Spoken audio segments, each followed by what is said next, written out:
नमस्कार दोस्तों, मैं आचार्य ध्यान आमीन और यहाँ मैं आपको बता रहा हूँ कि अनहद नाद में जब हम बहुत गति करते हैं और जो संत हैं, जो इतिहास में संत रहे और जिनकी वाणी आज भी उपलब्ध है, आज भी हम उन्हें सुन सकते हैं और महसूस कर सकते हैं, उन्होंने जो अपने एक्सपीरियंस के बारे में कहा, तो वो एक्सपीरियंस जो हमने सुना या पढ़ा और वही एक्सपीरियंस अगर हमारे साथ घटता है तो हमें वहाँ कैसे कैसे चलना चाहिए, कितना संभलना चाहिए और कितना मस्त हो जाना चाहिए। क्योंकि एक कहावत है ना, मैं खाना इन द सेंस बार जहाँ शराब पी जाती है। मैं खाने में झूमना ठीक है, मगर बहक जाना गलत है। जो व्यक्ति बहक जाता है उसे बाहर निकाल दिया जाता है।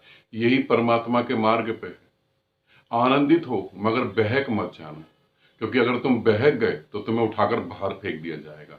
नियम बिल्कुल साफ है।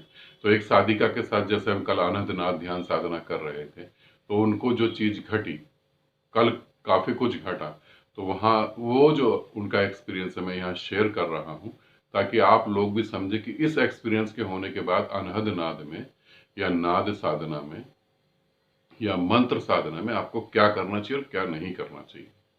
तो आप ऑडियो सुन लेंगे। नमस्कार गुरुदेव, मैं जसविंदर। अब मैं आज के एक्सपीरियंस के बारे में क्या कहूँ, इस तक कुछ शब्द नहीं मिल रहे गुरुदेव। बस इतना है कि नाम खुमारी नान का चढ़ी रहे दिन रात, ये खुमारी कभी उतरे ना, ऐसा आज अनुभव हुआ गुरुदेव। बहुत बहुत बहुत आभार आपका, जो आपने ये आज जो आपने हमसे जो करवाया, मतलब पहले दिन से जो आप साधना करवा रहे हैं ना, मेरे पास तो अभी शब्द ही नहीं मिल रहे गुरुदेव। मैं किन शब्दों में आपका आभार प्रकट करूँ। कोटि कोटि आभार आपको। प्रणाम आपको भी।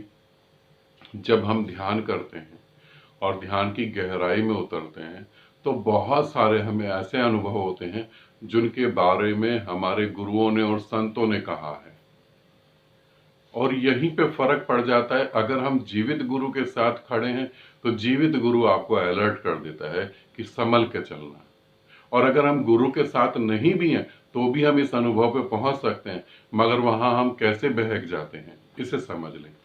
जब आप ध्यान की बहुत गहराई में उतरते हैं और आप पर जो है परमात्मा के आशीर्वाद की बारिश होने लगती है, तब मन बड़ा खुश होता है। क्योंकि मन शक्तिहीन तो नहीं होना चाहता, मगर जो जरा सी शक्ति उतर रही है, मन उसी को जो है परम शक्ति समझ लेता है और फिर मन वहां से वासनाओं में कूद जाता है। एक आदमी जो ध्यान साधना नहीं करता, उसको क्रोध करने में जितना मजा आएगा, उससे ज्यादा उस आदमी को क्रोध करने में ज्यादा मजा आता है जो ध्यान साधना की ऊंचाइयों पर चला गया। क्योंकि जो ध्यान साधना करता ही नहीं है, उसके पास ऊर्जा ही थोड़ी सी है। मगर एक आदमी जो इतनी ऊंचाई पे पहुंच गया, जब वो क्रोध करता है तो उसके पास अनंत ऊर्जा है, और उस ऊर्जा को जब वो जुड़ के क्रोध करता है तो उसको बड़ा मजा आता है। उसके क्रोध क्या, उसकी आंख दिखाने से लोग डर जाते हैं। यही बात सभी वासनाओं में है। जब एक आदमी जो ध्यान नहीं करता, कुछ भी नहीं करता और काम वासना में उतरता है, तो उसे जो आनंद आता है वो आनंद कुछ भी नहीं है। मगर जो ध्यानी काम वासना में उतरता है तो उसको जो आनंद आता है उसकी तुलना नहीं करी जा सकती, और मन यहीं से आपको जमीन पर फिर वापस ले आता है। फिर आपके अंदर वही वासनाएं जागृत हो जाती हैं।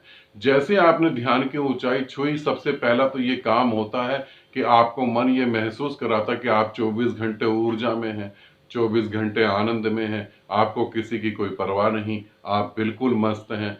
यही फीलिंग्स जो है धीरे धीरे आपको नीचे लाने लगती है। आपको पता है 24 घंटे तो ध्यान घट ही रहा है, खुमारी तो चढ़ी हुई है।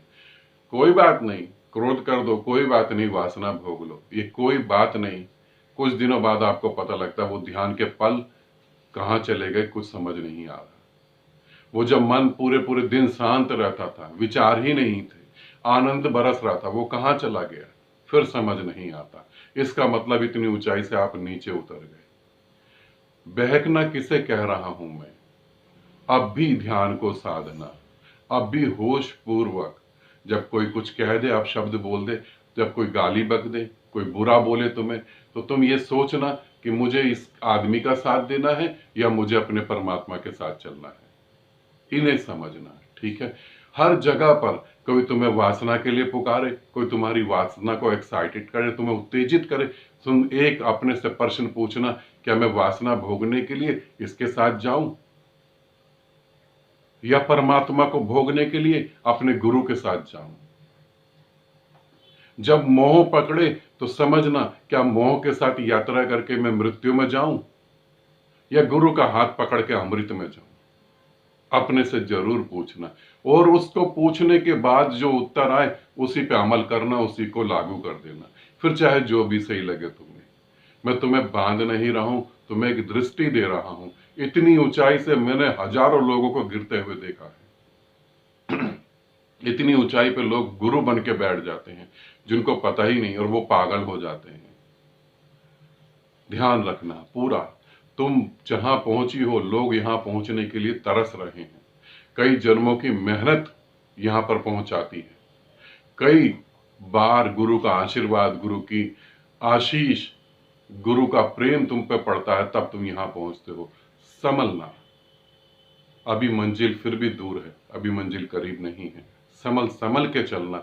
अब पहाड़ की चोटी पे चल रहे हो, अब तलवार की धार पे चल रहे हो। इधर गिरे तो वासना, इसीलिए बिल्कुल बीच में चलना है। ठीक, आनंदित रहें, सदा खुश रहें। बहुत बहुत प्रेम आप सभी को।